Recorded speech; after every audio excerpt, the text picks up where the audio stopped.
the convention center, in line to get to the dock.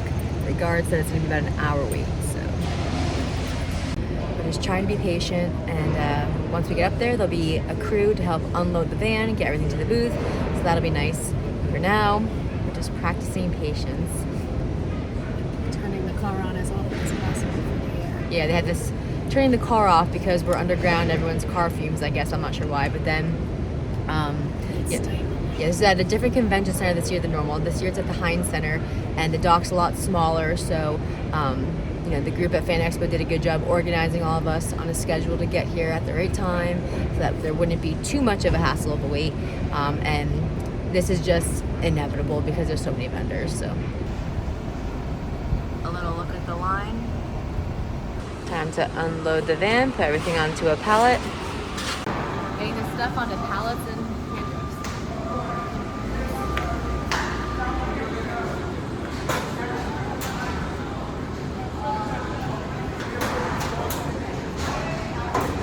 Hey you.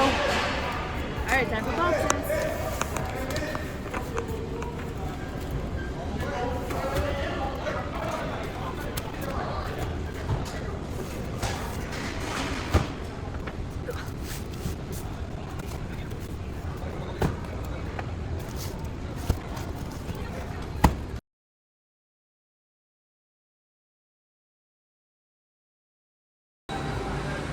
All right, the pallet's loaded, the hand truck is loaded. I can put mine away, put it back into the car.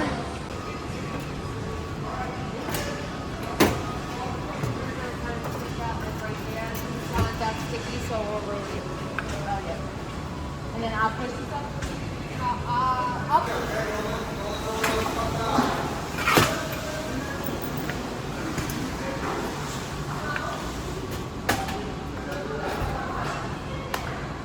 And I can't really shut this until that's fine. Got everything up, had to wait a minute for the freight elevator to come up, but my books are somewhere in the middle there, just waiting for them to come out. I would have liked to have done it myself, but at this convention center, we have to use the union workers, so had to wait for my books to come up, but would have been faster if I just did it.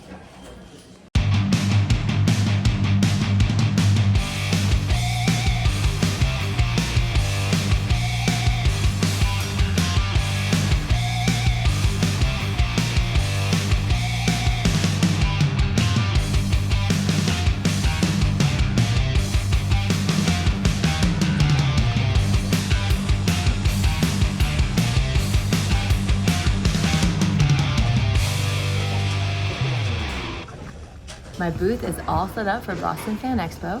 All I have to do tomorrow morning is put some books into the tabletop bookshelves. But for now, I'm done. I'm gonna head out, get some food, get some sleep.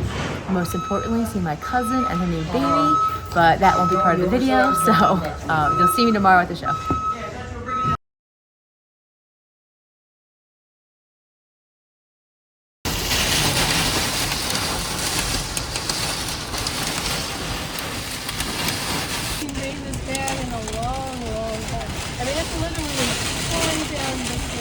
Now it's healing.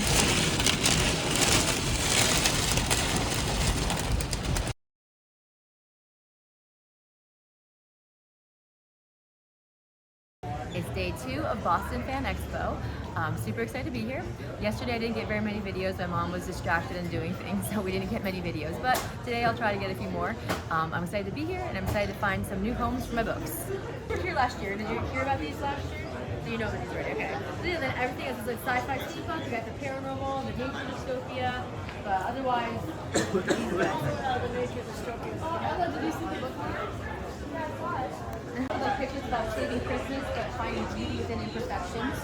And then she realizes maybe she's not as crazy as she thought. There's a whole Earth magic system going in this one. Here is a nature dystopia about juniper. She thinks the trees are talking to her.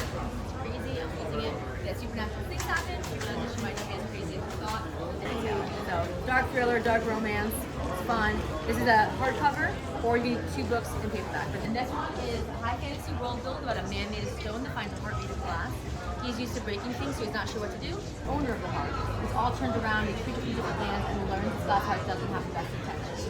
It's also a redemption story. So the man made of stone is something very bad right in the beginning. This is a This is the past, which learned actually foreign history. I've also got the future, the descendants of these girls evolved into the elements that can ready. Their love for their business. There's a little chapter about compulsory Christmas, but it's really about finding beauty. It's about a futuristic addiction. It takes over Russia, turns into the superhuman modern day monsters called Hynes, and you follow the dark love story of a guy trying to save his fiance, but she's wrapped up with the Western, like abstract, like poetic type fantasy. It all happens inside Jane's head. This one character's most like me probably, so it's like, you know, my baby in that way. So to us as creatures living inside the sun, turning the gears, keeping the sun burning, all will have a rivalry with the moon monsters. And then on this side, and then just so you guys know, any questions, let me know. That could be a standalone, and it is also part of this whole room. Alright, what's your name? Yeah. And so that's two or 2 in 1. Dark twist on the Anastasia Romanoff fairy tale, so it's being a pretty honest and into how time for work to get a blue spot. Something in your sad house, and all the boys are getting a blue spot. Then you go man that completely blowing spot, which is what happened. She said it was tough times with me, times are white. Managing your emotions and movement, reminding kids their love when they're missing someone, sharing kind of turns people into superhuman modern day monsters, and you follow the dark love story of the guy trying to save his fiance, but she's wrapped up with the Russian royals. Not one to see. She books are 2 in 1. Because they're anywhere in the timeline. Present is about Juniper. She thinks the trees are talking to her. Crazy in a way. But a nice little backstory. We get her at age 10, 15, and 20. Juniper is a standalone. And then also the descendants of these girls evolved into the elements. Earth cascade the town. Almost like the accident. This whole thing is a nature dystopia. You got past, present, future. Because they're anywhere in the timeline. Let's cascade the town and appear accidentally unleashed. It's some spooky magic, whimsical, converted vibes. The whole story happens inside Jane's head. So you're watching her struggle with mental health issues. You watch it unravel from the fantasy creatures that represent different parts of her identity. So she faces day, faces night. This whole thing is part of the same nature dystopia. Past, present, future. But you can start at any point in the timeline. It's the whole earth magic. There's always been different elements. They band together to help save the day. And then so you can end here, or in the future, the descendants of these girls have evolved from the owner. It's all turned around, these creatures in different lands, and learn to discuss what doesn't possess its. This is about a futuristic addiction that takes over Russia, turns like standard bands. Yeah. Okay. And then they'll both wrap up in one thing. Remember your name so I can sign this? Tammy. Managing your emotions through movement. Just our gratitude. Yes. Are you mom? I am. Sharing kind of thing. 4,000 years later, the descendants of these girls evolved into the elements of fire, water, air. And then they live in the sky, live in the ocean. It's like you're a rabbit in there somewhere like you. This is reminding kids of love when you're missing somebody. Then I have like chapter books reading those together. This one has little pictures about humbug, saving figures, keeping the sun burning, all while having an epic rivalry with the monsters. And I've also got paranormal, talking to her. I've got sci-fi steampunk and on the sun. I've got romance, dark.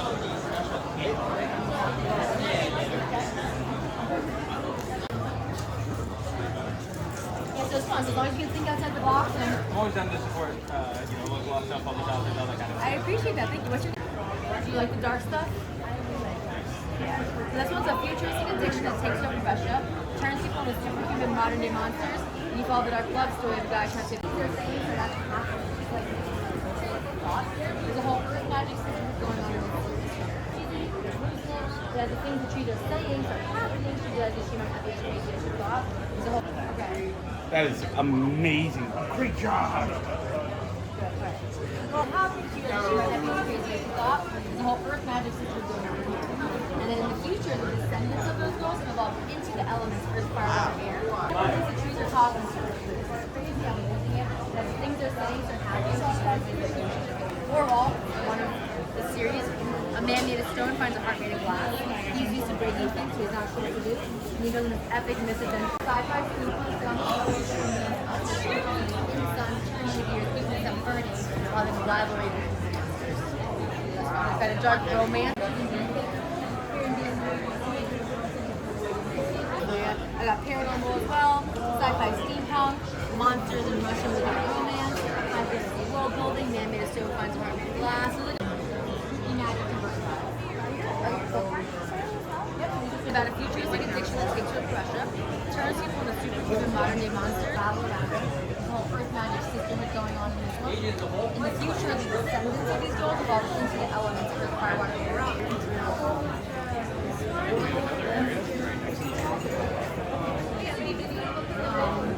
think it's a lot of story in there, yeah. And it's fun, it's like also if you do enjoy it a lot, there is a crossover situation. So you can read the crossover. Is this its own book or is it? Yeah, that they are loved when they're missing someone. A little chapter book is about how some books save Christmas, but also a story about finding beauty within yourself. You can take yourself. Magic situation. In the future, the descendants of those girls evolve into the elements of fire, water, air, and you follow the main character in the futuristic Alice in Wonderland. So like instead of it being a pretty princess, it's these two crazy great grandkids that manipulate everybody into becoming something. And then this one is a big redemption story. It's about this man in the clouds over the ocean. The main character goes to the futuristic Alice in Wonderland. This one here, sci-fi steampunk set on the sun. Unbeknownst to us, and it's really fun because it has the pictures and it's like a new Christmas creature that I made up. And the next one's going to be the naughtiness of City Christmas. Day 2 of the show is complete. It was a fantastic day.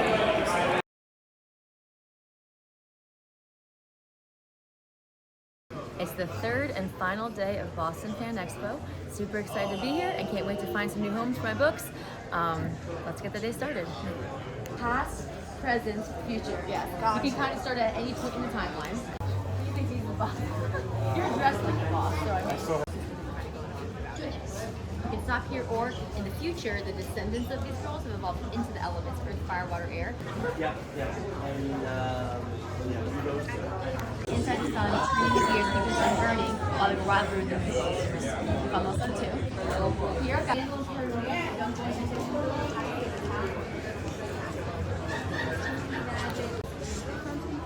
want to be your best self to attract the kinds of friends. People may come and go.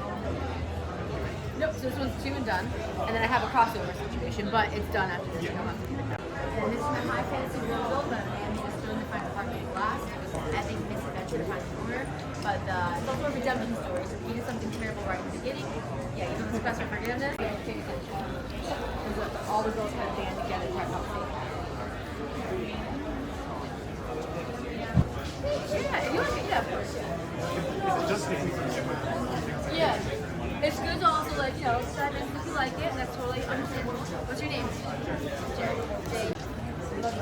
Oh, thank you. How fire saves every child, sets her up to be a strong woman that you can overcome. Yeah, they're all very morally gray characters, situations, so you don't want to be challenged. This is a futuristic addiction takes over Russia, turns people into superhuman modern-day monsters. Because the things they're saying are happening. Like, maybe I'm not crazy. Standalone paranormal, young boy in a fishing village has to save the town from an earthquake accident. There you go. Yeah, thank you so much. This is about a futuristic addiction that takes over Russia, turns people into superhuman monsters called Hynes. And you follow the dark love story of a guy who's his fiance. Fear and being brave, you will superhero girl sitting up for getting bullied. Gratitude and being thankful for all the little things in life. And sadness and knowing you're strong enough to get through tough times. And you follow the dark love story of a guy who has his fiance, but she's rapid with the Russian girls, but it's not. So yeah, little dark twist on the Anastasia Romanov character. Yeah. Oh really? Yeah. Interesting. So I'd be very intrigued to know if you do try one, if you actually can predict or not, like what's coming. So normal, young boy in a fishing village has to save the town from a paranormal threat he accidentally unleashes. So more spooky, magic, whimsical, subverted vibes. My crate is completely loaded. I'm just waiting to go. Has occurred with move in. You cannot move your own things out. So please remember that once you are packed up, Teamsters will come to you and they will move your things down to the dock for you.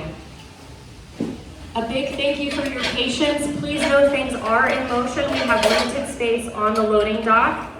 As you receive your move out passes, Rich is communicating with the folks on the dock to make sure that there is space and room, and we will get you in and get you loaded as soon as possible.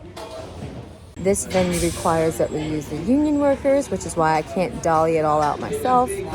So we're just sitting here, and unfortunately there's like 4 exhibit halls, so they're doing all the other ones before we're doing ours. So it might be a long night. Finally got the golden ticket, which is green. So now I have the pass to get to the dock.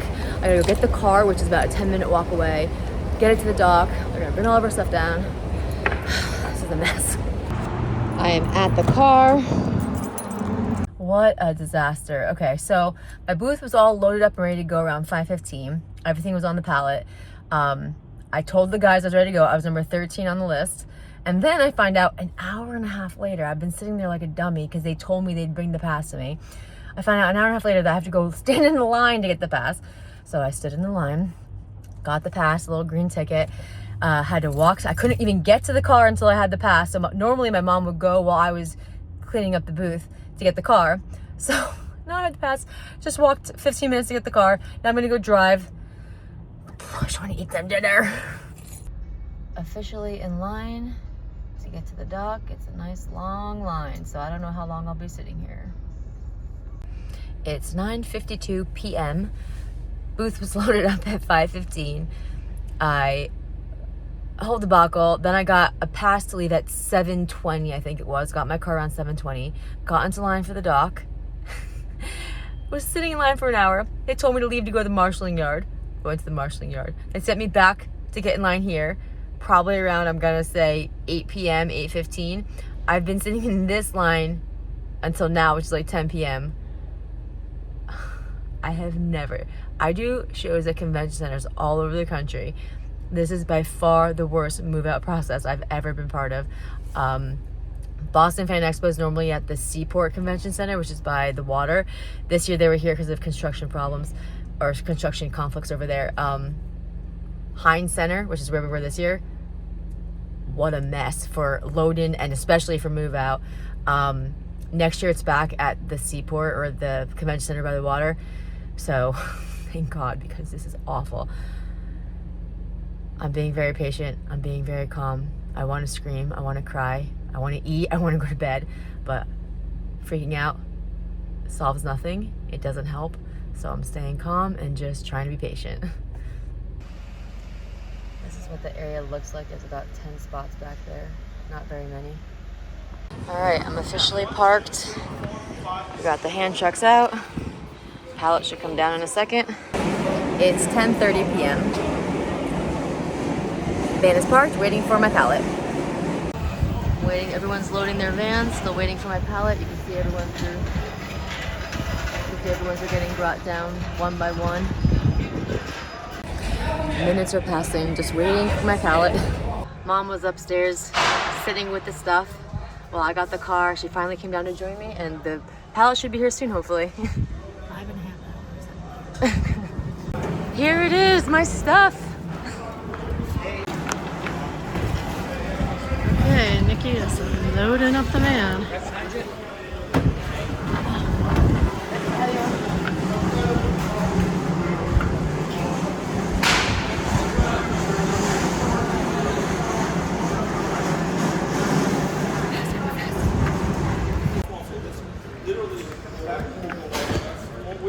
Let's see how fast I can do this. I'm timing you.